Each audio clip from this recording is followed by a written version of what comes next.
We are watching MechaMonkey, who is playing Winston and Sigma in Junkertown. This is a Platinum 1. I would guess it's on PC. In this game, I played Winston Sigma on Junkertown. For the attack phase, I mainly played Winston, then switched to Sigma towards the end. I continued playing Sigma for the majority of the defense phase and switched back to Winston at the very end. The game ended in a loss. It started off pretty well until the opponents went counters, after which I began to struggle, leading me to switch to Sigma. The DPS players on my teams ended up blaming me for the loss at the end of the game. I acknowledge that I made some poor jumps and could have made better decisions, but I think I played relatively well considering my skill range. Obviously, there's a lot I'm doing wrong, otherwise I wouldn't be in Plat 1. I really want to learn how to improve my Winston gameplay above anything else. He's my main focus in terms of gameplay currently. I've watched a ton of Winston-related VOD reviews and guides, which have definitely helped, but I think I'm having a hard time understanding and implementing things I've seen and heard. What I think I did wrong: poor dives, not capitalizing enough on my team's plays, poor positioning, not using the right-click melee jump combo. Things I'd like advice on: recognizing dive opportunities, understanding what soft dives mean, as someone mentioned it to me before and I'm still a little confused, how to play against counters, and how to play Sigma against a faster paced composition. Okay, so I've seen this game. So the way this kind of works is OP is going to play Winston.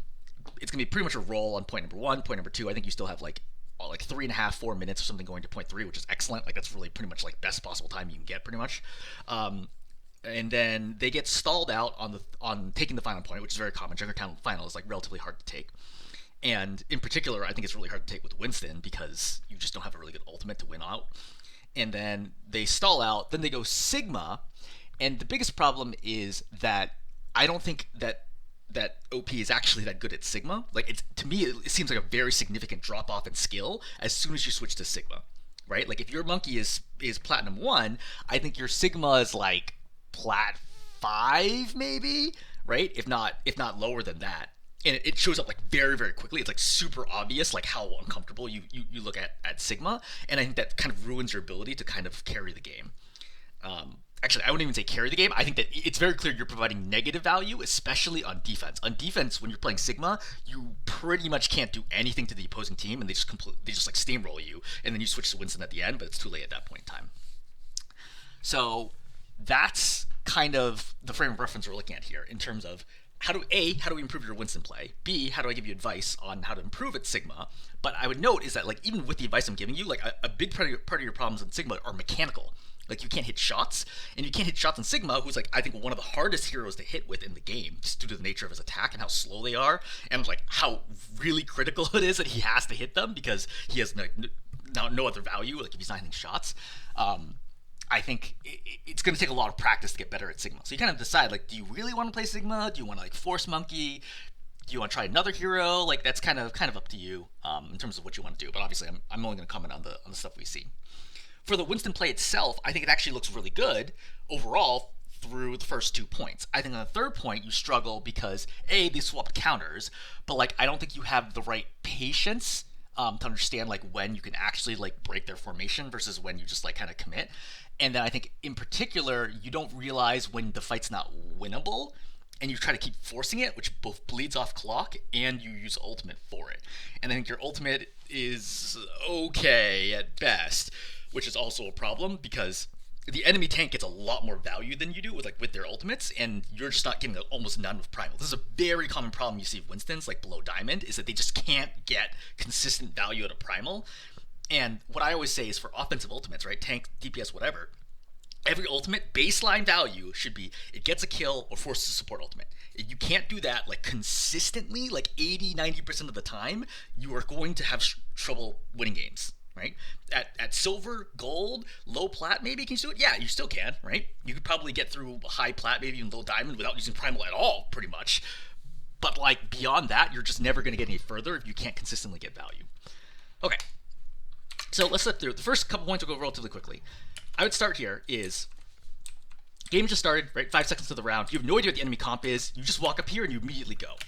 So one of the things I noticed from your playstyle is like you're very, very aggressive, but like you're also very anxious to go in right away. Like there's no like, hey, I wonder where people are. Like you go up the stairs, which I think is good, right? And then right away, like I have no idea what the rest. Like there could be a Bastion and a Reaper like sitting right here. Obviously not both because you see Ash already. I have no idea what is on the other side of this. And right away you're like, yep, I'm going to go anyway.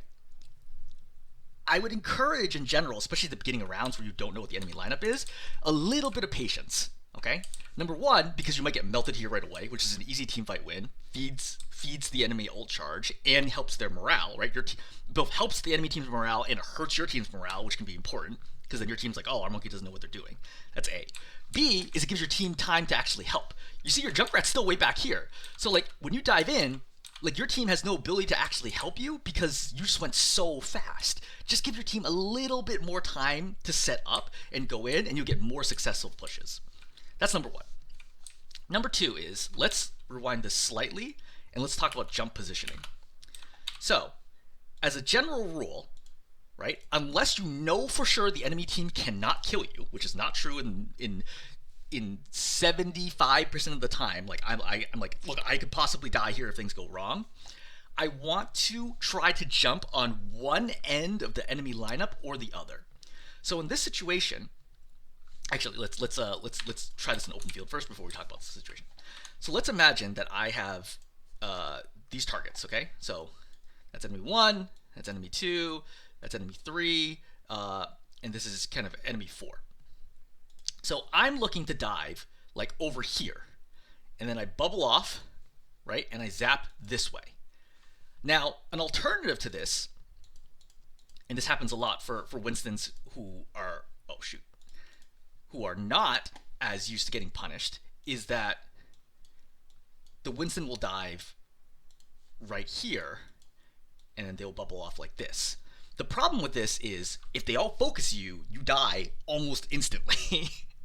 And this is like a huge problem. You might think, oh, there's more damage, I splash on more people, blah, blah, blah. But the problem is, again, there are plenty of lineups that will just obliterate you if you try to jump into the middle of them. If I jump onto the edge over here, right, and I bubble off, you'll notice that I'm effectively turning this into a 1v1. Like, this person's probably not going to stay in the bubble. They're probably going to leave the bubble here unless I'm jumping somebody who can definitely beat me in the bubble, like Torb, Reaper, Bastion, right? Most heroes are not going to stay in the bubble with you. They're going to leave it right away, so that reduces a ton of the damage that you're going to take.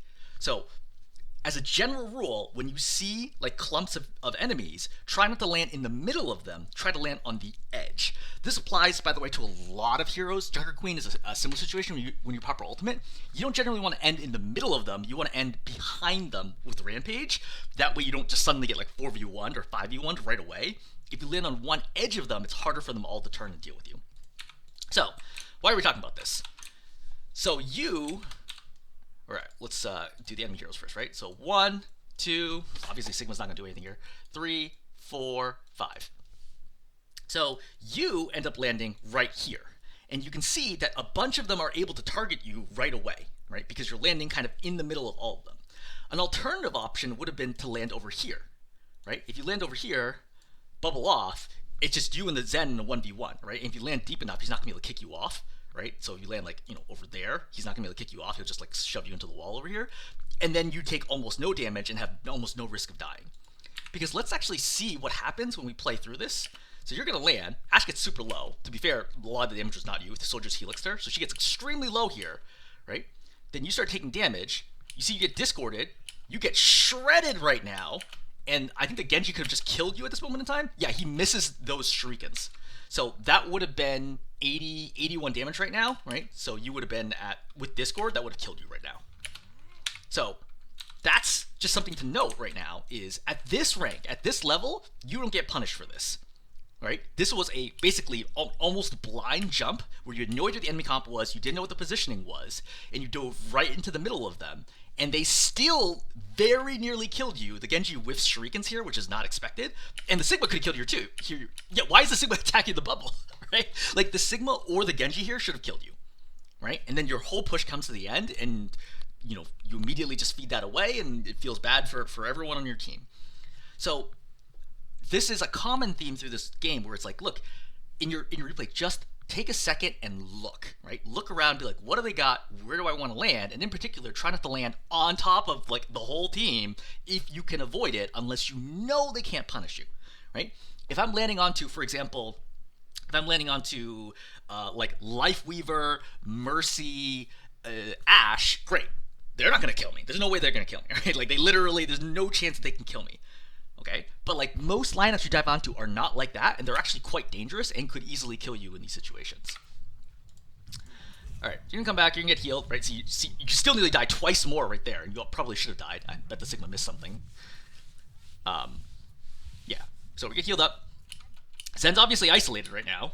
I'm surprised you're not going right away. Like, you come up right now. This is a good example of when it is a good time to be aggressive right away, because I know where most of the enemy heroes are. They used to be up here. When I jumped here, they all rotated to the left. I saw, felt, heard all the people rotate to the left. I know right now from game sense the Zen is completely isolated. If I land here, what's the Zen gonna do?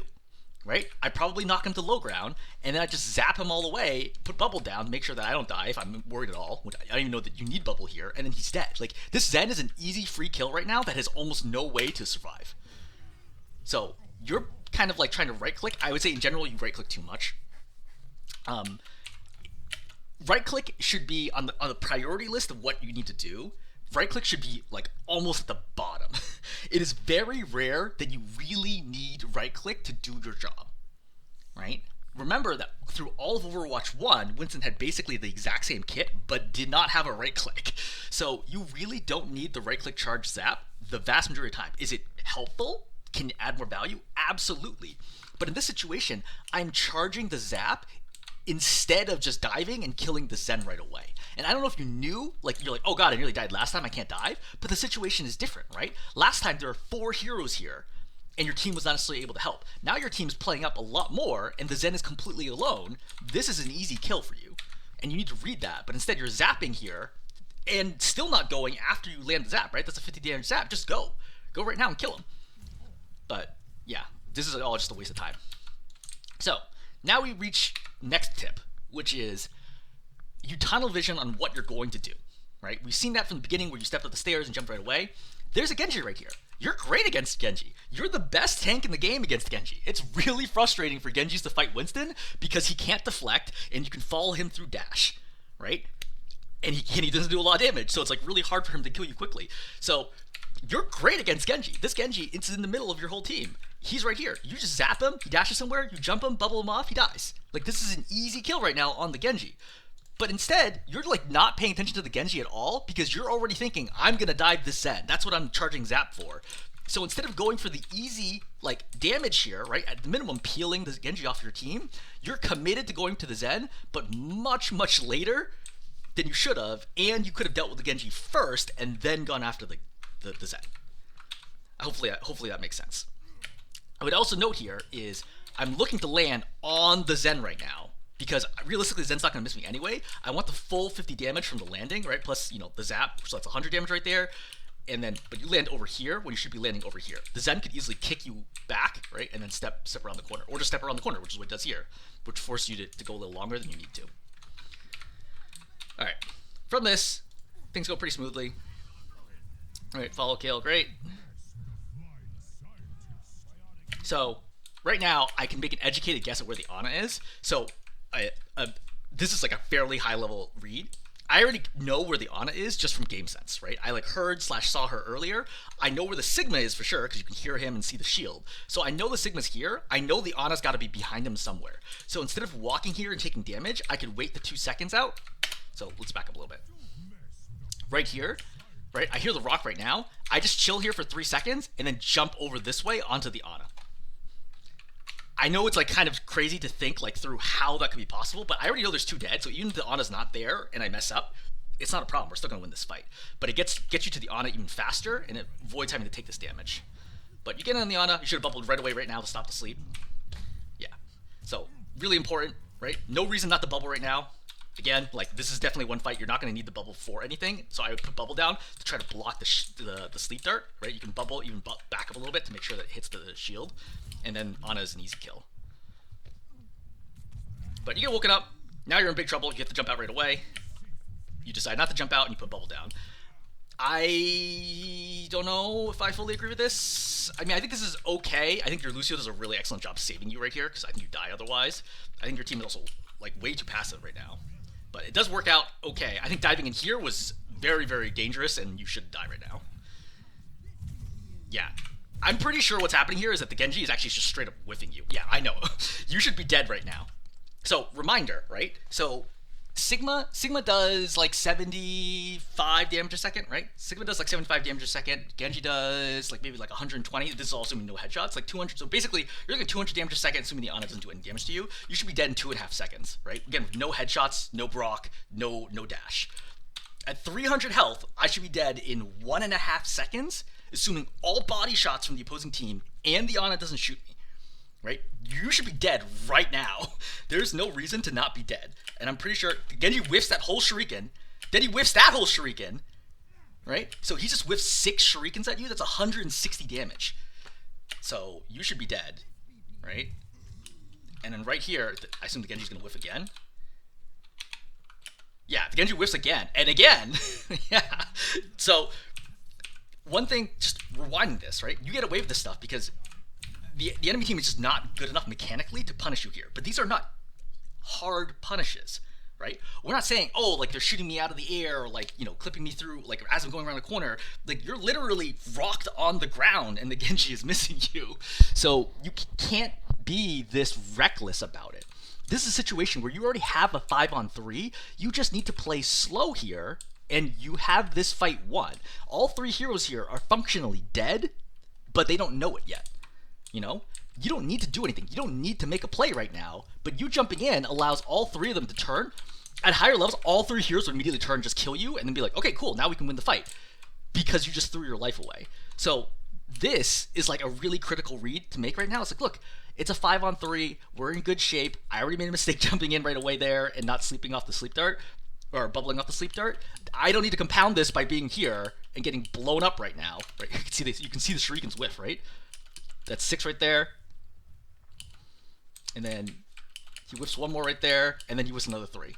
So, yeah, I mean, definitely should be dead for this.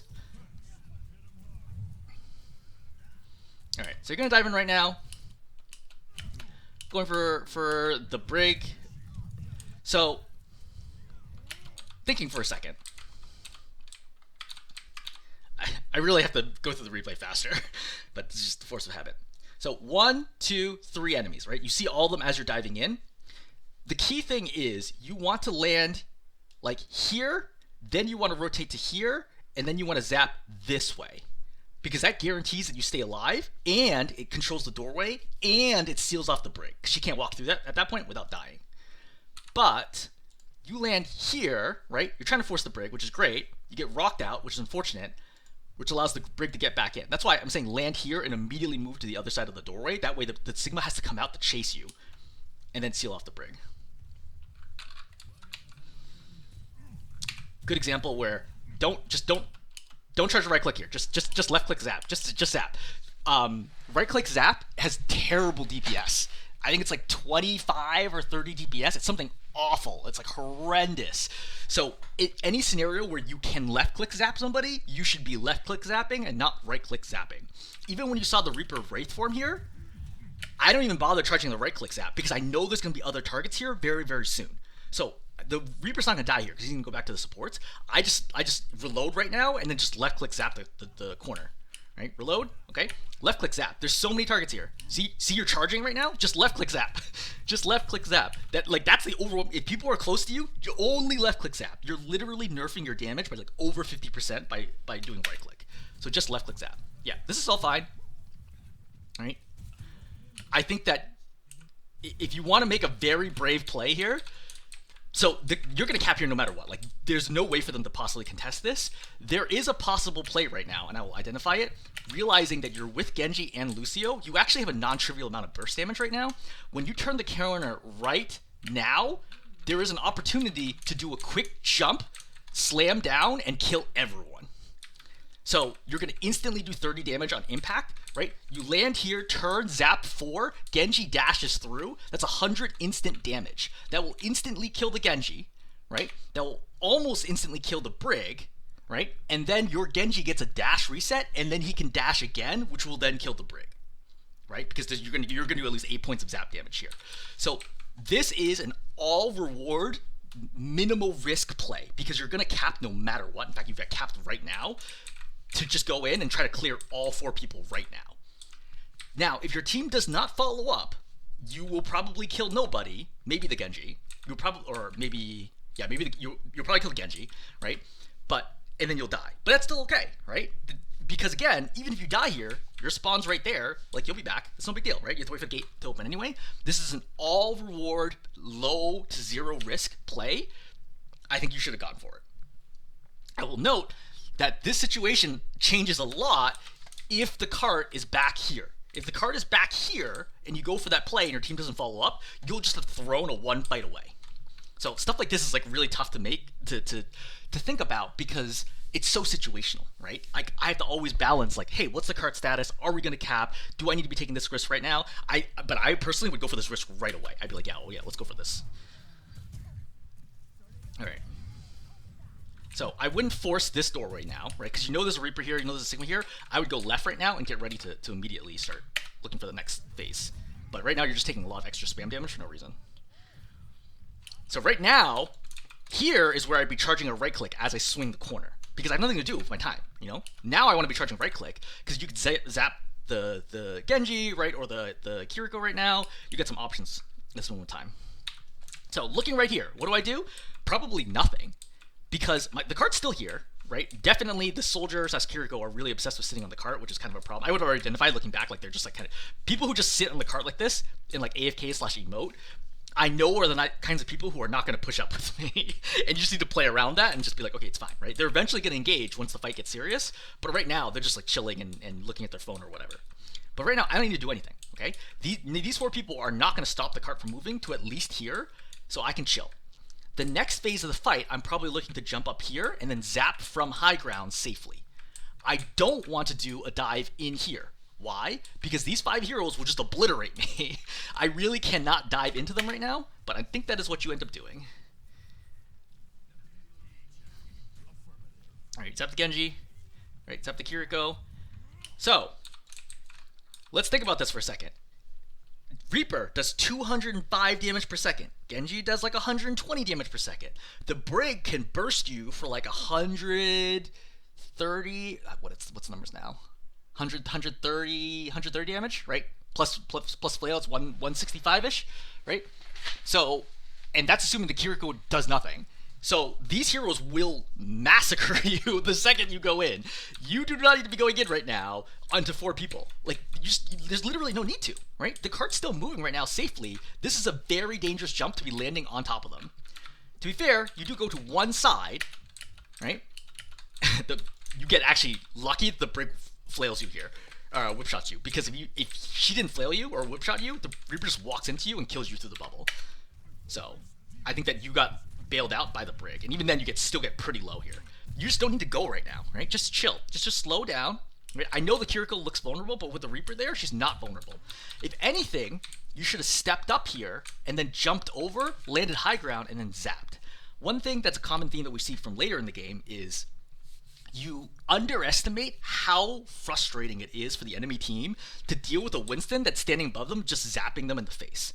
It's really, really frustrating for them because, like, you're definitely going to hit. They're taking constant damage. They're going to be dead in 3.5 seconds. They need to do something, but what can they do against the Winston just sitting on high ground, especially if you bubble yourself? I'm not saying you should bubble yourself. I'm just noting that if you bubble yourself, it's even worse, and now they're like, wow, I really can't do anything. You jumping here immediately moves all these heroes backwards, okay? And that's the thing we talk about a lot for tanks is space control. I can't always get kills. In fact, the vast majority of the time, especially as you get higher and higher ranks, nobody will die when you dive. Right? Generally speaking, as Winston, nobody dives when you dive the first time. I basically never expect anyone to dive because everybody knows how much damage Winston does. It's not a lot of damage to begin with, and everybody's got tools to deal with that dive. So even a full health dive, like a perfect dive with perfect bubble, I never expect anybody to die.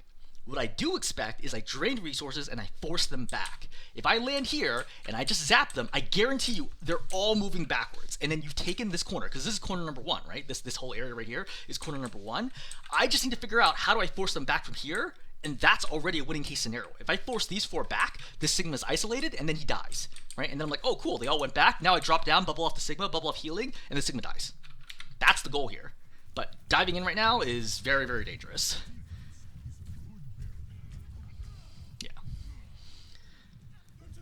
Alright, this gets popped. Again, I would not walk up to a Winston. Or to a Reaper. I don't think there's a good reason for this. the, the Reaper just does not want to shoot you for some reason. Right? Every single shot he fires does like 105 damage with no headshots. Like right now, he should just be shooting you nonstop. One shot right now does 150 damage. Second shot does another 200 damage, right? Total 200-ish, right? We're looking at probably like 225-ish. And then third shot right there would be about 375 health that you should have less than you do right now. You would be nearly dead if the Reaper was just shooting you. All right, beat gets popped, so now you can go in pretty aggressively. Yep. And this is all fine because you had beat, right? Beat was popped, so you have a ton of health. But note how quickly you get shredded through this. You have 863 health right now. So Reaper's not even able to shoot right now, and you're already at 560. Right? And you get bumped there. Reaper misses a bunch of shots because of the bump. You're already at 188. That was like, what, 3 seconds of time, and you just lost 600-something health. Obviously, some of it's decay from beat. I'm just noting here is that, like, you can die much faster than I think you realize. That was a short jump, but it went terribly. Regardless, still, first 2 points, overall, still went well for your team. Right? I'm just noting that you're making a bunch of mistakes there in terms that you're going to get punished for later in other games.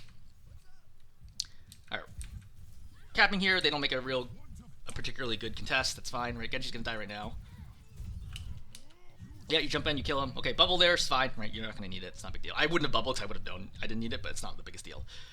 This is kind of gutsy. I think it's okay, though, right? This is... Well, actually, I take this back. So, the Reaper's still alive, and I don't know where he is. Right? Reaper's actually right here, and he's actually teleporting. So this actually ends up being a very, very bad call, and I don't think you should have gone on this. But this is also a really good example of where if you had bubble, this would have been fine, but without bubble, this is way too dangerous. So I jump in right now, right? But like maybe I make this jump and I make this mistake, right? I like forget about the Reaper, whatever it ends up being, but I realize right now, once the Reaper drops down, I have made a mistake. The second I see the Reaper, I'm like, I screwed up. The important thing here is, oh yeah, you have so much time on the clock. Wow, you have 5.5 minutes on the clock. The important thing to recognize here is, do not make a mistake worse, right? Sunk cost fallacy. Once the Reaper drops down, I don't have bubble, I screwed up, this Reaper's gonna kill me in 3 shots, just die. Because dying here is not a big deal, right? My spawn's over there, I have 5.5 minutes, the cart has to move through the gate anyway, it's no big deal. I can die here, it's okay. Dying here is totally fine. But instead, I pop Primal. But what am I gonna be doing with Primal right now? There's 3 people here, right? But like, this is a fight that we're probably gonna win to some extent anyway, because we're already outnumbering them. But now I'm wasting an ultimate. In this situation, taking the final part of most third points, is nearly impossible without ultimates, right? Because you generally have 3 fights that are going to happen here, right? Fight number 1 happens here, fight number 2 happens here, fight number 3 happens here, okay? This fight, and sometimes even this fight too, require ultimates to push through, right? I would actually say that this fight requires ultimates, and then this fight requires ultimates, and this one you can usually get some space just through regular play. My perspective here is going to final is, I want to save ultimates for something that's really, really, really valuable. I don't want to be popping Primal here because I made a mistake, and now what's going to happen, right? Kiriko dies here, but all I'm doing is just feeding damage away, and I have no chance of winning this fight. Look how far away you are from the rest of your team. Right? You were just go, but your poor soldier here, which actually is the correct thing, he's like, somebody's got to be on cart. So he's just on the cart. If the cart doesn't move, nothing matters. So in this situation, like, you're going in, you're forcing a 4v5 for no reason, right? Against their spawn, and you wasted ultimate here, right? And now Genji's going to double down this mistake because he's like, oh, I guess we're going, so I'm popping Blade right now, but I don't want him to pop Blade. I don't want us to pop anything. I want to save all of our ultimates right now for when the fight is serious, because we're not going to, even if we win this fight, even if we wipe everybody here, they come back out of spawn 10 seconds later. 10 seconds is nothing, right? That moves the cart to, like, here. I'm just going to do it all over again. So this is not the time to be taking a fight, right? You should have short jumped that. Right, and now you get shredded, you should really be dead. You should have been dead even sooner than that. I guarantee you this Reaper is whiffing on you. Right? Oh, this is pretty good. Actually, that was a whiff, and that was a whiff too. But yeah. So, don't need to be taking this fight right now. This is a mistake. Because I want to be coming back right now with ultimate, and I'm like, okay, now there's something to do. I will note that Again, Primal is a very difficult, inconsistent ultimate unless you're extremely good at the game. That's just kind of the way it is. Similar with like, it's like, once you pop Primal, you're like the tracer of tanks, right? You're either gonna carry or you're gonna feed.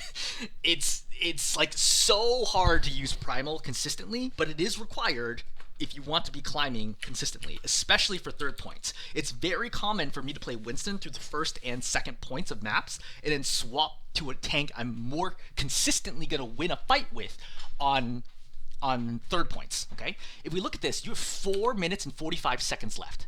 Okay, let's ballpark and say 30 seconds per fight. So you're looking at something like 9 fights to be able to win 2, right, to cap all the way. The problem is, with Winston, I can't guarantee that I'm going to win those fights in this situation. But if I play someone like Zarya, or I play someone like Reinhardt, I can be like, oh yeah, like I'm totally gonna land like a grab or a shatter, and then that's it. Like that, then we win, right? At least that one fight. But as Winston, it's like really hard, especially once they start going counters, to like consistently win those fights. So I would say that if you do switch, I don't know if you're mostly a one trick or not, but if you're not a one trick, going to another tank that is a more reliable tank ultimate is very helpful in these situations. I'm not saying you can't do it. I'm just noting that like if you are going to force Winston in these scenarios, you need to be good at Primal. Alright, coming out here. So obviously, very, very tanking lineup right now. There's like 3, 4, 5 people here. What I want to do is I drop here and I jump on the high ground over here and I just zap them from here. Because I cannot land on the ground. If I land on the ground, it's going to be death. I would also note Junker Queen is really good against Winston, both because she can prevent you from escaping, but also because her shout prevents you from ever killing anybody. Right? I think this is generally the right idea, right? Just land top and just zap them.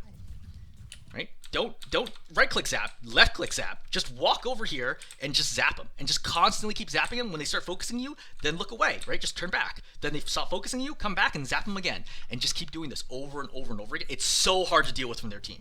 It's one of the reasons why high ground control is so important on third point. I like playing D.Va here for this reason, is because I can control high ground and I can brawl reasonably well, and her ultimate's good here because there's not a lot of cover for non-mobile heroes. But here, I don't need the drop. I can just left click zap, right? I can just left click zap them. I guarantee you if you zap all 3 of these, they're gonna have to go back. Because what is their option, right? They either go backwards and try to get away from you, or they go forwards into your team. Either way, it's a win for you, right? I think dropping right now is okay, but I don't need to do that yet. Because as soon as I drop, I'm gonna start taking a lot more damage a lot faster. All right, beat gets popped. See, now, see how you're just getting shredded here. So, no, you're at 380 health, okay? You just got beated. You just got over 900 health. Look how fast this is going to degrade. Right? That was 1.5 seconds and you just lost 600 health. This is what I mean is like, you don't need to drop right now, right? You just play high ground. The Reaper can't do much against you. The Genji can't do anything to you. The Brig, Kiriko, nobody can do anything against you if you sit on high ground unless Junker Queen pulls you off. You can just sit up here and zap all day, and all 5 of them are like, oh, do we deal the Winston or we deal the team? Winston, team, Winston, team, and they're just going to keep backing up. But now beat is forced. I don't know if he forced beat because he saw how low you... Yeah. So he thinks that you're going to die here if he doesn't beat, which I would agree with, right? He sees, look from his perspective. The Reaper on high ground, right? Brig, Genji, Junker Queen, Kiriko. Everyone is focusing right now. Lucio makes a reasonable call here, which is, oh god, you're gonna die if I don't beat. He beats here. Just note for Lucio players, he should have landed on the left to make that come out a little faster. But if he doesn't beat here, you die. You 100% die right now if he does not beat. So you're forcing out support ultimates by making mistakes. Because we don't want to use beat right now. Again, I can just sit up here and zap, and that forces them all the way back to here, and then we have to only win 1 fight. But here, because of how far away the card is, we have to win 2 fights to win this game, which is a lot more difficult to do. Alright, Visor's popped. You don't really have health or can do anything right now. I don't know that diving in is so effective at this moment, but no one seems to be looking at you, so this kind of works. So here, don't kill Genji, kill the Junker Queen. I know we're always like, oh, kill squishies, blah, blah, blah, but like, the Genji's so close to spawn, I assume he can get away anyway. I just want to kill the Junker Queen, because Junker Queen might kill somebody. I don't know necessarily right now how much health she has, but I want to make sure the Junker Queen dies so the card keeps moving at least. But, your team kills the Junker Queen. I would note right now, I know Soldier's dead, so this is going to be a 4-man push into 5 people respawning. My assumption here in my head is we are not going to win right now. I'm just noting that, right? I'm like pretty sure we're not going to win right now, and what I'm doing is moving the card as far as I can, right? Farming ult charge and getting ready to identify the moment where I need to either suicide or get out. Because last points are so hard to push. One way to think about last points is think of it as the last point itself as being an extra person. So this is not a 5v5, this is a 5v6, which means I need to get a pick or an ultimate to have any chance at winning this fight at all. I think that's probably like a reasonable framework to think about pushing final points. So you go right now. One note here is I don't think I even need to do anything. Like, I just chill because the card's still far away. I chill here until they all come out and then they start splitting up. Because they're not all going to come out bunched together as one big ball, right? They're going to split up into different sides and take cover, and that's when I get opportunities. I don't want to go too early. This is too early. I have no idea where the opposing team is, right? The Reaper could be coming out right here. The Junker Queen could be coming out right here. This dive, I know the Brig looks isolated, but there's no reason to expect that she's going to die here, right? You go in right away, Kiriko's here, and now all of a sudden you're stuck in all these heroes again. And yeah, you may not die here, but now I just used a bubble, right? I used the bubble and I used my dive, so all the space creation I have, for what? For the card to move a few extra meters? Like, the bubble's going to break very soon. And then now what? You know, now I have to leave here because I can't fight any of these people without bubble. Reaper's going to drop here, I think, and he's going to pop ulti. Alright, I take a ton of damage. Again, 300 damage almost instantly. Reaper's going to drop and he's going to pop ulti. Right? But you could bubble right now. The correct move is bubble instantly as soon as this happens. You really need to have bubbled. You don't bubble, unfortunately. Right? Reaper does a bunch of damage. Now you pop Primal. As a note for earlier, my soldier was dead. So, is my soldier even back yet? Nope, soldier's back. Okay, so soldier's back. So at least we have 5-on-5. But the Lucio just died, which is gonna make this harder to win. Like, the enemy team popped Kitsune, as did mine. But I'm still low, so I'm looking at this right now as I don't think I'm gonna win this fight. Right? Reminder, the last point is basically an extra player, right? Or at least a player and a half. Or sorry, a half a player. So the odds of me winning this fight are like near zero. I don't want to pop Primal right now because what is my win condition right now? Like, there's so many enemy heroes here, even if I kill one, they're just going to respawn and come back out again.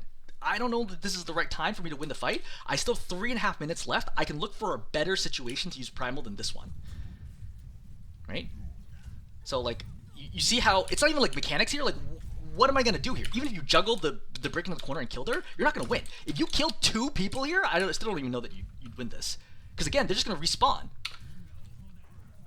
Right? All 5 people alive. You lose another hero. Right? Now you realize, okay, this is definitely not gonna work. But wasting that Primal there hurts you.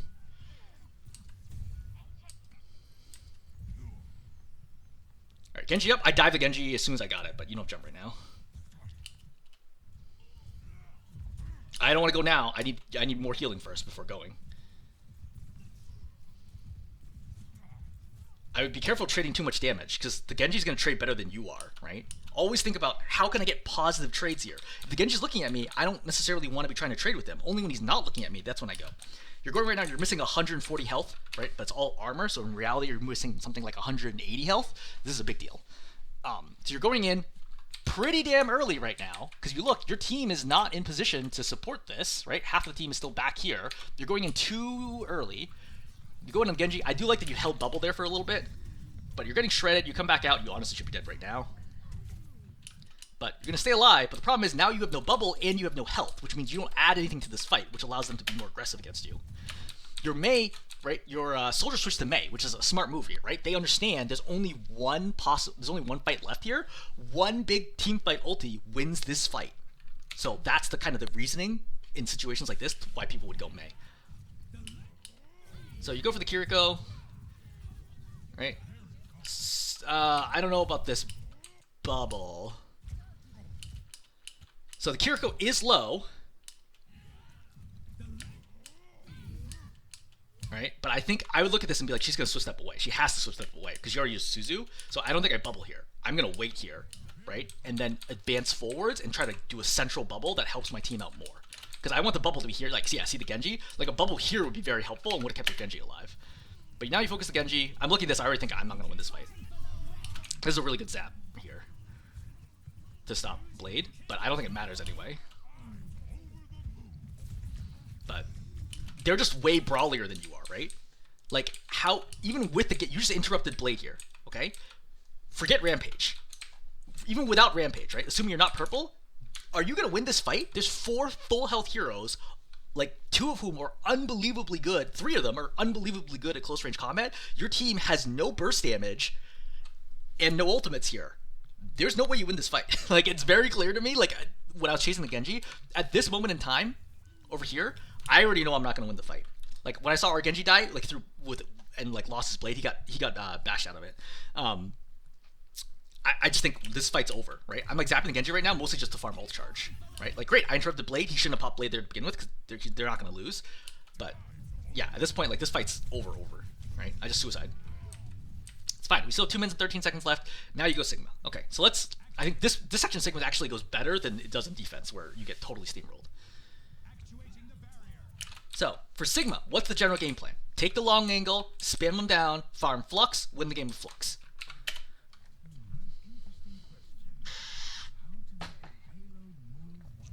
Okay, first rule of Sigma, don't throw shield early. Okay, this is like kind of like Sigma 101 that we're going to go over here. This is one of the reasons why I'm like, I don't feel like you're that great at Sigma, because I have to like go through kind of the basics of it. You don't want to throw shield early. Shield is not meant to reduce all damage. And I think you already know this from playing Winston, but as tanks, the goal is not to reduce all damage or mitigate all damage coming at me. The best tanks are not the ones that take 0 damage. The best tanks are the ones that take a ton of damage but still don't die. Because damage you're taking means that the enemy team are focusing you. So for example here, if you throw out shield, okay, and I'm a soldier, right? I stand here, you throw out shield, I look at you, I'm like, oh, you got a shield? I'm going to kill your Genji. Right? Like, that's a situation where I'm like, oh, cool, shield? I'm not going to shoot you. I'm going to shoot somebody else. You use the shield when they're forced to attack you, right? Or to block an important ability. So when you're high in health, you don't need to use any of your defense abilities. No shield, no grasp, okay? Just take the damage. Like, you have supports for a reason. They'll heal you up while things are going. Plus, you're going way too fast, right? Your Kiriko's not even here yet. Your Mei's not even here yet. Just slow down, right? Don't use shield, because you need the shield for later. Think of the shield as, at any moment in time, I can right click and I suddenly have 700 more health. Okay? Think of shields that way. Not like, oh, reduce all damage, but like, hey, I'm getting low, I pop shield, plus 700 health. That's the way you should be thinking about shields, right? Not a, let me just reduce all the spam damage that's coming at me, because that doesn't matter at all. So, right now, if I were you, I would not even aim at the Junker Queen, because I don't think I can reliably hit the Junker Queen here. I think it's relatively hard. I would just turn to the left and just spam this area right there and start splashing 2-3 heroes. Because often for Sigma, the goal to beating another tank, because you do so little damage, right? You're the second lowest damage tank in the game. So Winston's the only one who does less single target damage than you. The goal to beating Junker Queen is not, oh, I'm going to beat her directly with the damage. It's, I'm going to spam out her team, and they're all like, oh god, we're getting hit by Sigma orbs, and they're all going to hide. Then the Junker Queen's vulnerable. I throw a shield behind her, and then walk into her and kill her. That's the goal here, right? But trying to hit the Junker Queen right now, right? 0 for 2, 0 for 4, right? There, now we're spamming backline. That's what we want. Keep spamming the backline. Do I need shield right now? I don't. No one's even looking at me right now. I don't need the shield. It's fine. Right? And you never know when you'll need the shield to put it up later, because it puts it on cooldown. Right? Okay. Sigma 101 Part 2. Be very careful about using Rock. Rock is a very long cooldown, and it doesn't actually do that much damage. Right? Rock does 85 damage. It's not that big a deal. And especially when you're hitting a tank, tanks don't care. Tanks eat 85 damage for breakfast. It's like, well, whatever, 85 damage? Okay, cool. It doesn't change anything. Unless it's interrupting something or preventing them from taking space. Like, if she's trying to shout into your team, yeah, you can rock her if you want. But, like, in this situation where she's just, like, shooting this Mei behind the wall, like, you don't need the rock right here. I would save the rock for something more valuable. For example, like Reaper Ultimate. That would be a good example to use rock. Or if the Brig gets low and I can one-shot her. That's a good example to use rock. But in this situation, I don't pop rock here because what am I going to do with it, right? You're just looking to be like, I just got to do damage, I got to do damage. But Sigma is like a thinking man's tank, right? In terms of like the poke aspect of it. He's not a Ryan or a Risa or a Racha where you can just run in there and just beat everybody up, okay? You have to be so careful about who you're attacking and who you're trying to work down. Junker Queen here is not killable. There's just, like, she just cannot die. As a general rule, tanks can't die. So even if I damage her here, she's just going to get the sustain back through knife, through healing, through axe, anything. So I don't focus on the Junker Queen. I focus on all these other people who do not want to be spammed by me. So I don't want to be throwing rock right now. All right, we attack her. Again, does the Junker Queen look like she's going to die? No, she's definitely not going to die. She's totally fine. Right? And now we use the rock for nothing. She's literally back to full health right away. I still have 6 seconds left on rock. This is what I mean by rocking, especially tanks, especially full health tanks, gives you almost 0 value. All right. We're spamming again. Again, you don't need the shield right now. Man, this is a really good time to use rock.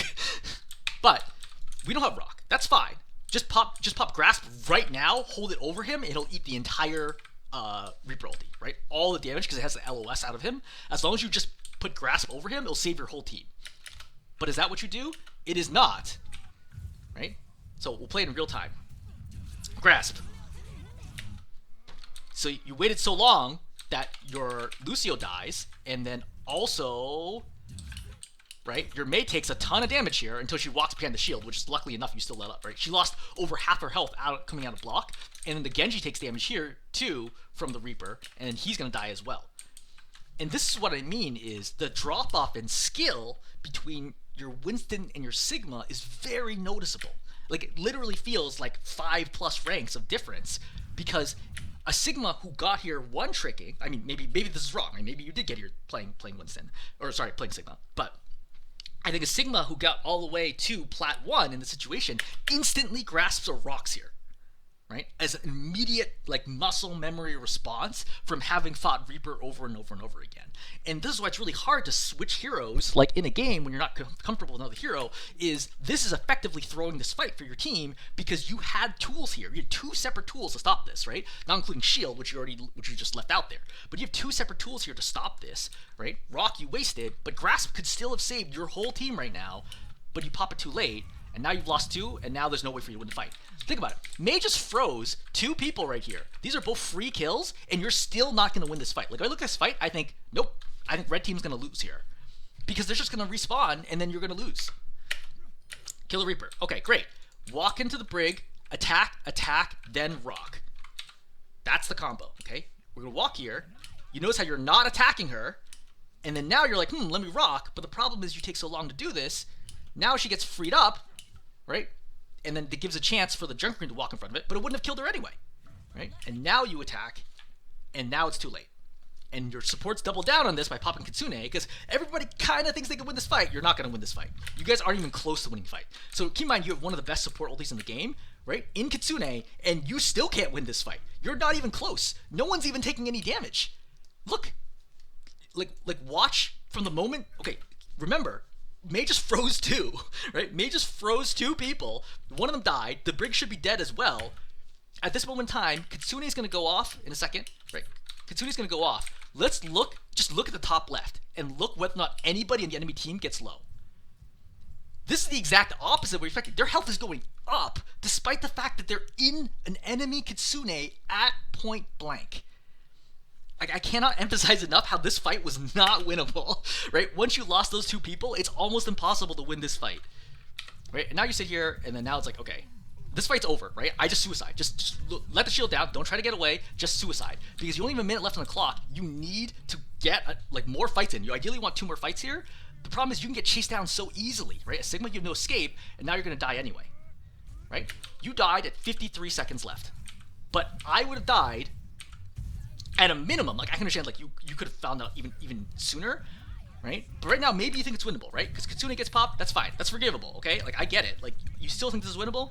You still think this is winnable, right? I would already be clear to me that we're not going to win this fight, but, like, fine. Like, we're still fighting, right? But the second that another person dies, right now, Kiriko dies, now I give up. At 109, I'd be dead in the next 4 seconds, right? I just stop. I'd literally just be like, okay, whatever. I just farm damage, just sit here, right? And then let them kill me. So I would be dead at 105, but instead, you die at 53, which means that you just bled another 12 seconds off the clock. And that's when the most obvious moment when that fight was unwinnable, right? So those staggers are killing you because you're losing time off the clock. And time is everything, right? Time means now instead of getting 2 attempts, we only get 1 attempt. This is now last fight territory, which just makes it a lot harder, right? Again, every single attempt at taking a point is like a shot on goal. You want as many shots on goal as you can, because even if you have a low percentage of getting it, if I take 10 shots on goal, I'm pretty sure I'm going to make 1 of them, right? That was the whole point of having 5 minutes here when you reach this point to begin with. No point throwing that shield. Which again goes back to like I feel like you're not comfortable playing Sigma. So even if that like let's assume the shield, let's assume that somebody was here and they were taking damage, the shield location wasn't even like gonna help you, right?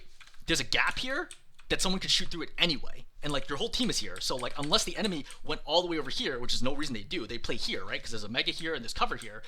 The shield's not gonna do anything. So if anything, the shield should have been like this.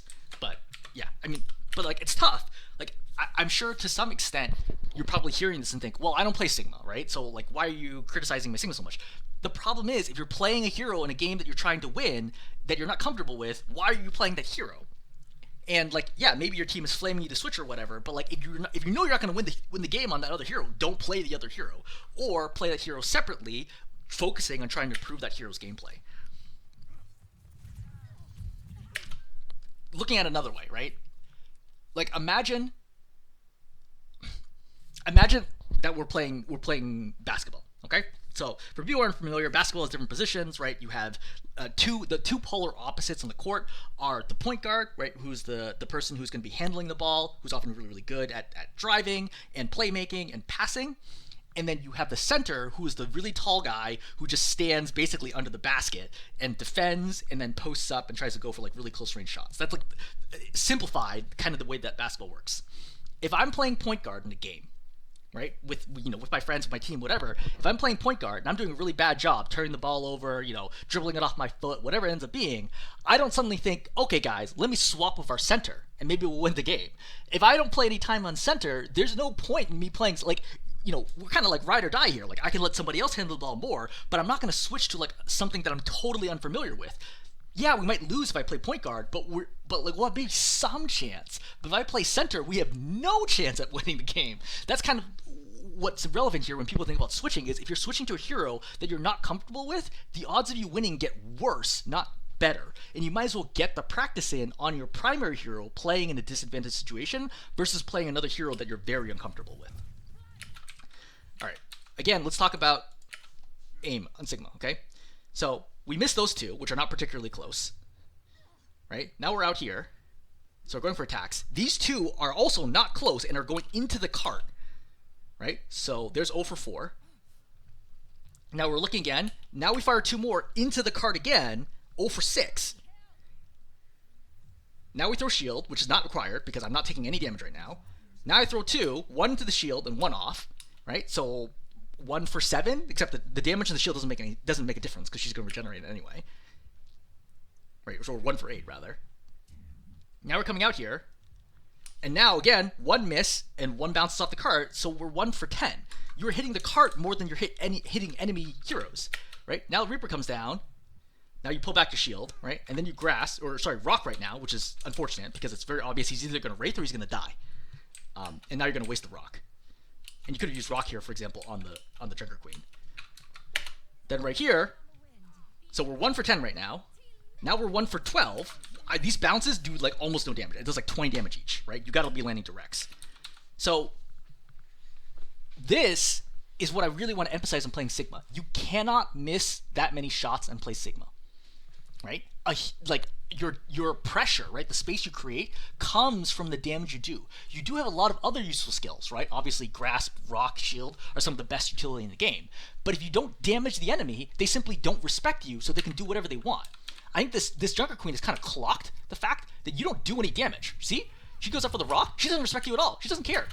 The Junker Queen is playing all the way out here instead of behind the cart because she's literally not taking any damage. So she's like, okay, whatever, right? She plays way out here, which gives her a really good angle to hit your whole team. If I'm playing Sigma here, I'm pumping damage into either her or her team, which prevents her from getting this angle to step out here and then ult into my whole team. And now she hits a 4-man ulti, and this fight's effectively over. Right? What can you do here? And that's the end. So, let's cover defense relatively quickly, because I think this is a super long video already. Right? Same deal, right? We're just spamming. It's fine.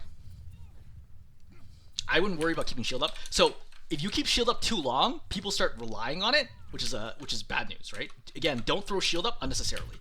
Shielding for your team should be used for very specific like point in time situations. Don't keep shield up all the time. Like, oh, this is like a wall you can play behind, because then people rely on it and they stand still and they get blown up. Sombra's not your problem, right? Just spam her out right away and go right back to putting pressure on the Widow. That's your goal right now, is just keep putting pressure on the Widow. By the way, you can attack over the top as well and splash her. Alright, good hits. Right? Zen's gonna blow up your Bastion here. Unfortunate. Grasp doesn't help you at all right now. Right? So, Bastion is dead. Popping Grasp right now does nothing. Like, you just look so uncomfortable playing Sigma. You're like, oh, what do I do here? Yeah, spam the Zen, spam the Widow, like, whatever is relevant here. I think you need to get a little closer right now. I don't think you realize the range. But you can also spam the Kiriko right now. So I'd be careful about getting pulled off. Like, at this point, having lost 2, right? We lost the Bastion and Symmetra. I back up. I don't be playing here. I'm going to be playing all the way back here by Outhouse, right? This is Outhouse.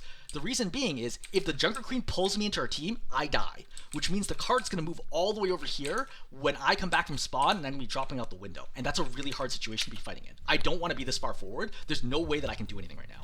Sigma has no burst kill ability other than the Rock. So unless somebody is very close, you cannot kill anyone like, you can't get picks as Sigma in like poke situations. That's really not the way Sigma works. So you need to back up right now, or else you will die. Oh my god, that's so lucky. I remember seeing this. I'm like, how did you not get pulled here? So she hits you with a knife, and the reason you don't die right now is I think you move slightly to the right and you clip the edge here. Yeah, see? It's extremely lucky that you do not get pulled down, because honestly, if I was a Junker Queen, I'd be annoyed that you did not get pulled down by that. She should have moved to your right, though, to make sure you go down. Sombra here. Very lucky that she dies. Honestly, no reason for her to, but like, these attacks that you're doing do nothing. So now you're trying to defend this corner. Number one, this is a terrible idea. This is a 4v2. If I'm the enemy Junker, I just walk through and kill you. Like, you can't stop me. There's no way you can stop me in this situation. You need to play way back right now and wait for your team to regroup. But you play up here, and because the enemy team makes mistakes too, nobody is walking through the shield to kill you, because they don't seem to realize like how vulnerable you are. But okay, we landed a couple of shots there. Okay, so 2 for 2, right? 3 for 4. Okay, that's good, right? So now we're 5 for 6. I think 6 for 8. All right, 7 for 10. Now we're grasping. I don't know about the timing of this quite then, because nobody was actually in front of you that could have eaten it other than Junker Queen. This is a good example when you really need to have your shield be full, because right now when you're at like 300 health, or previously when you're 300 health, that's when shields matter. But this is the moment where, like, okay, you got to land shots here. Okay, you're the one who chose to play out here. Okay, this is gonna be a 5-on-4 situation. 4-on-4, 5-on-4. Somebody died. No, they're all here. It's 5-on-4. Sorry, 4-on-5. Not in your favor. So you missed those 2 on the Zen. You could be attacking the Widow right now, who just saw her eat a Junkrat grenade. Now you missed these 2. Now you're shielding. Now I missed these 2. Right? Again, the Junker Queen's like, oh, okay, I guess you're just not gonna hit me. Right? So you hit her with the Rock, but you missed those 2, right? Barely splashes the Zen, and now we're forced to back up. But the problem is, I'm losing space right now, and they're just continually getting more and more angles. So the goal of offense in this situation is that offense team is going to try to take this angle, right? And then wrap around, take this angle, and then this angle, and then this angle, and then the fight's over, right? Once they have all of these angles, or even some of those angles, they all pressure your team from here, and you lose. You need to stop some of those angles. You can't stop all of them, but you need to stop some of them. But you keep retreating back here, and you're not landing any shots, which means you're going to lose this fight just purely through space control. See? Like, the Bastion's now like, okay, he's getting shot from so many different angles right now, right? See how you just had the flick to the left? Now he's lit, and you see how all you guys are just, like, crammed into this one area? You need to step out more and take some degree of space. So, A, landing shots, but B, one thing that you can think of here is, okay, if you think this is the right fight to take, you can just swing wide here, right? If you have full health shield and grasp, you can safely do this. Swing out wide from here, then from here, right? Push the Zen back, because Zen will then have to go all the way back, right? Or to the cart, and that's something that you can do to try to maintain some space for your team. But the problem is, you can't do that because you wasted your grasp, Your shield is low, right? Right? Now you use rock, and you're in danger. For the record, full health Sigma right here. Okay, let's back up. Full health Sigma with shield and grasp. You walk out here. You start attacking the Kiriko. The Junker Queen walks up to axe you. Immediately rock her. Keep attacking the support. Kiriko swift steps away. Then I slide to the right, attack the Zen. Right? Again, using shield to keep myself alive. Attack Zen, attack Zen. Okay, Junker Queen commits on me. Great. Now I just throw grasp because she can't kill me because she doesn't have axe. Right? And that's assuming I get no help from my team whatsoever, and I guarantee your team will be doing something during that time. That's the kind of idea here as Sigma, where it's like, look, if this is the right moment to be taking this fight, fine, take the fight. But continually backing up here just compresses the space for your team and makes it unwinnable for them, right? The Sombra here on the side just completely blows up your team, and the problem is your team is looking forwards. If it's only the Sombra here, they all turn instantly, deal with her right away, no problem. But with all you guys wedged in here, you're going to lose here just through space control. Right? It's like, there's really like not much you can do at this point in time. They control way too many angles. You're getting blown up. Right? And that's it. She didn't even ult there. Alright, we come out here. Again, don't bother shielding unless I need it. Right? 550 health, even Discord, forget it. I don't need the shield. Don't need the shield right now. Keep the shield. Right? Just keep spamming. Don't need the shield. You're at 550 health, and you have a mini health back here, and you have support with you, 2 supports with you. You do not need the shield right now. So, Junker Queen's moving the cart? Great. Do I want to take that fight against Junker Queen at close range? I don't. I can just stand over here and just spam her. And then what's she gonna do? Either A, she runs backwards, great, I won the fight. B, she walks in the Mega, great, we walk in here and kill her. Or C, she walks forward, great, I drop behind her and kill her. Like, the only option here she has to not die is to retreat, because your team's already picked multiple people on her team, and she has no, like, your whole team is here. She cannot stay here. But you drop here, right? Junker Queen tried to go for the axe, doesn't land it. Remember, shield not for you in this situation, right? If anything, you want to shield off your topside team, right? Throw the shield in front of her face to make sure she can't do it. But you want to be spamming that Widow ASAP. Spam the Widow, spam the Widow, spam the Widow, spam the Widow. Oh, wait, too late. But Junk dives, gets the kill. All right, 3 people here. Let's think for a second. Can I beat these 3 people? No. There's like basically no tank that could beat them all here. Orisa maybe, right? Ramatra maybe, but like as Sigma, you're not that dangerous. So I just sit here and I just bounce orbs off of this hyperspheres, off of this wall, right? And just spam them out until they leave. I do not want to get closer to them, and I definitely don't want to be throwing rock for no reason. Once I throw rock, I'm out of options. But you pop Flux here because you're like, oh, I can get a 3-man Flux. Let's take a second, look at the game situation. Do I need to be fluxing right now? We have total control of the point, right? The Widow has just died. We win this fight no matter what. I don't need to do anything right now. This is not a good Flux. This is completely unnecessary. You're quite lucky that the Zen pops trance here because he could just let his team die and just be like, cool, we'll just be back in 15 seconds. Trading your ultimate for 15 seconds is terrible value, right? Realistically, 20 seconds. They haven't committed anything here, and it's lucky that the Zen uses trance. Because if I'm the Zen, I'm like, okay, you want to kill us? Fine, we'll die, and then we'll come back later, and we'll pop trance, and then we'll win, because then you have nothing to stop it. I think you realize at this point, okay, after they pop trance, like, let's assume that you do this. Fine, it is what it is. They pop trance, I leave. Trance heals for 300 damage a second, 300 health a second. Like, there's nothing I can do here. I don't want them to do any more damage to me. I don't want to take any damage. I just want to leave. Just get out of here, right? Yeah, just leave. Keep leaving. See how you come back in? This is the wrong call. Just leave. You just need to leave. You really want to leave. No one here is going to take any damage. See, instantly healed. And now I'm at 350 health, and now they forced Grasp out because I stayed there and took a ton of damage, and my shield is low. So now I'm actually in danger. But attack the supports right now. Again, you didn't need shield right there. Shield's about to break anyway. I really don't want to be attacking the Junker Queen. I really need to be attacking the supports. Alright? Cool. I mean, again, there's 2 people on your left right now that you could be attacking. A good example of where I don't feel like you know the distance. So you're going to attack the soldier here, and the shots are on target, but they're not close enough. And I know this right away from playing Sigma. You're like 3-4 meters short. So you need to be slightly forward there, which you could have done with your movement and been on target. This comes from many, many hours of playing Sigma. You just get used to exactly how far your hyperspheres are going to pop. But like you don't have that feel right now. Like, the difference between doing 80 damage to Soldier and doing 0 damage to Soldier is massive. Soldier who takes 80 damage is like, I gotta play super safe now. I gotta throw it on Healing Station. Like, you can force something out with that, but if you don't do any damage to him or do like 20, 30 damage to him, it's not gonna be effective. Alright, Windows popped. Unfortunate that your Bap dies right away. I think he gets killed by Sombra in the back. Not your job, though. Right, you go for the Rock. You get hacked out of it. Unfortunate. This is also a common theme, by the way, for the rest of the game, is the Sombra's going to hack you out of all your ultimates. Oh, boy.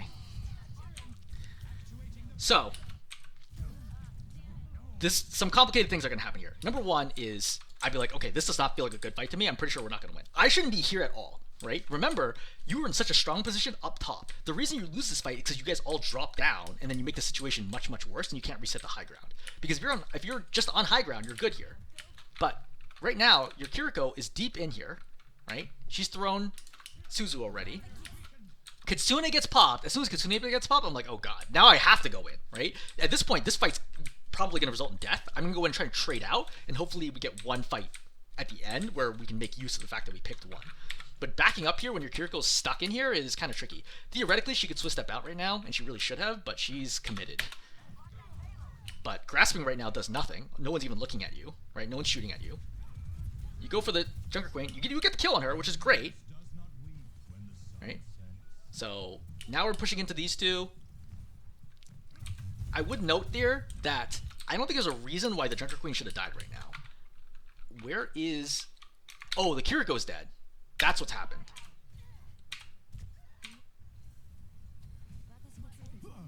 Yeah, I mistracked. The Kiriko is going to die right here. Okay, yeah, okay.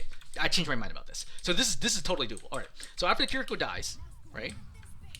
EMP goes off. You focus the Sombra, right?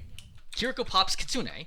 I mean, I don't change my mind that the correct call is still to push in here, but the odds of you winning this is much better. You traded supports, but with Kitsune, I think you have to walk up right now, right? Plus you hear the Riptire in your team, so the correct call is to push in right now. So you're playing way too far back, and then I think you leave your Kiriko out to dry as a result. Yeah.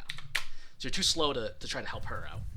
Which, by the way, versus having shields that don't do anything, you don't need shield right now, right? This shield right now, not so relevant. She's already Suzu'd anyway. You want leave the shield down, and then at this moment in time, throw the shield forwards to make sure she doesn't die. But Tire chases them all away. That shot's way off. Alright, so now we're chasing here. Alright, get the Kiriko. Alright, Soldier walks into it, that's fine. You pop grass here because you got low. I understand that. Yeah, shield here, right call. She kills the Sombra, though. The problem is now you're going to get chased down and killed. Yeah, this is a really tough fight. I mean, I think this ultimately starts with the chase in here, and then once you force trance, just leave. Wow, this fight went on for so long.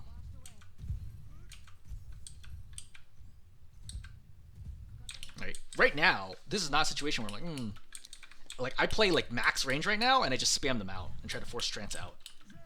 But I think fluxing here was bad, because imagine that you didn't flux here, right? And then as they start pushing in later, right? You're like playing back here. As they start pushing in later, you know, we pop window or whatever, right? We still trade out maybe 1 for 1. Okay, you know, I fight the Sombra, I force the Sombra back. Now they start pushing in. Now you flux and pick up 4.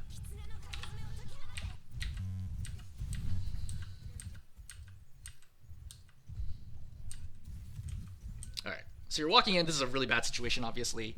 You're going to try to touch the cart. The shield's not going to do anything. You need to be spamming right now. Spamming the Kiriko. This would be so huge. You actually just saw her swift step in, I think. Yeah, right there. She's killable right now. 1-2, right? Hyperspheres do 110 damage. Like, Kiriko's instantly killable right now on your screen. Oh, it sucks. Like, not attacking there and killing Kiriko gives you 0 chance of winning this fight. Right? Now you're just, like, buying a few seconds, but, like, who cares? Shield right now is not relevant. They're not even looking at you. Like, understanding when people are looking at you is so important as tank. Neither of these heroes are looking at me. I can tell right away. I don't need to throw a shield. Shield's not going to help me. I'm attacking right now. I need to be killing one of them, like, right away. I don't think I even flux here. Because, like, my read here is I didn't kill anybody in the way in. We're down 2 heroes. Even with a 5-man flux, I don't think we win this fight. right? Plus I can hear there's a soldier off on a side angle that I'm never going to be able to kill. Yeah, this is a waste of flux. Alright, you switch back to Monkey. Right, just chill a little bit. Make sure your whole team is here, right? Look back, be like, hey, look, who's alive? Who's ready to go? There's a Sombra in the back that I would hear. You could have considered going after her, but I think diving in here is super, super bad. I think we talked earlier about getting stuck on low ground with the whole team. This is good in the sense that, like, yes, you're pulling the whole team away on one edge. The problem here is that you don't have a good escape plan, right? So you're going to get extremely low right now. Junker Queen is also very, very dangerous to dive, because if she sticks a knife in you right now, you cannot escape. Because as soon as you jump, she'll just pull you right back. So you have to be very, very careful about diving Junker Queen. My presumption here is she hasn't played enough against Winston's to know that she can't, like, to pull off that play. So this is over. I do not try to fight this. You need to leave right away. Yeah. Oh no, you're gonna get. Okay. So there is a chain of errors here. Obviously, Reaper's gonna die here because he can't get out. But you should not even be here to begin with. You're 230 health. You have no supports. You're down three players right now. You should have been long gone. And I wonder if, so Sombra hears you right here, and she thinks maybe you're going to go in. I think that's maybe why she pops this, but obviously this was not going to work. Alright, we're in final fight territory. Yeah, just zap. Don't drop. Just zap. Sit here and zap, zap, zap, zap, zap until somebody gets low enough, and then you can go and try to get the kill. But dropping right now means that you're going to get obliterated. Yeah, see, this one's all you. Right? And this comes from the game sense of playing Winston. Zen is really dangerous because Zen increases all damage against you by 25%. That's a lot. That cuts your health down by a significant amount. So just chill here. Just chill and zap. What are they going to do about this? Just like think for a second. What can they do here to get you off high ground? Nothing. They literally can't do a thing. This is like an easy win right now if you just stand here and zap them and they're like, oh god, I guess we just die, right? Die, get cover, right? Whatever it ends up being, leave the Junker Queen out to dry. That's great. That's all you need to do right now. But dropping here means that all four of them get to focus you down while discorded, and then you mess up the jump out, and then you're gonna die. And once that's over, that happens, I think the fight is over, right? Like now you can't even get a real contest. Because from here, your team is just constantly stuck in stagger mode. You don't need to be going right now. Like, I would just chill, right? Like, our Brig is back in 10 seconds, and she's gonna have rally. Just chill. Just chill in the back. Like, you have time. You have plenty of time to contest this later. You don't want to be contesting this out here. Yeah. Kitsune gets popped, right? You've lost another. Now you drop in. But, like, they constantly have 5 people alive, and you guys don't. So, it's really, really hard to win out of that. Okay. I don't even know how long this video is, but very long. I think we covered a lot of stuff. Honestly, I'm too exhausted to summarize, but in short answer, though, for Winston, we got to think about, you know, when we jump, making use of high ground a lot more. Like, how do we pressure them off without actually having to dive them is super, super important on Winston. Like, that's probably one of the biggest things that jump out here is the number of opportunities you have to not dive them and yet still be able to push them back is very, very important.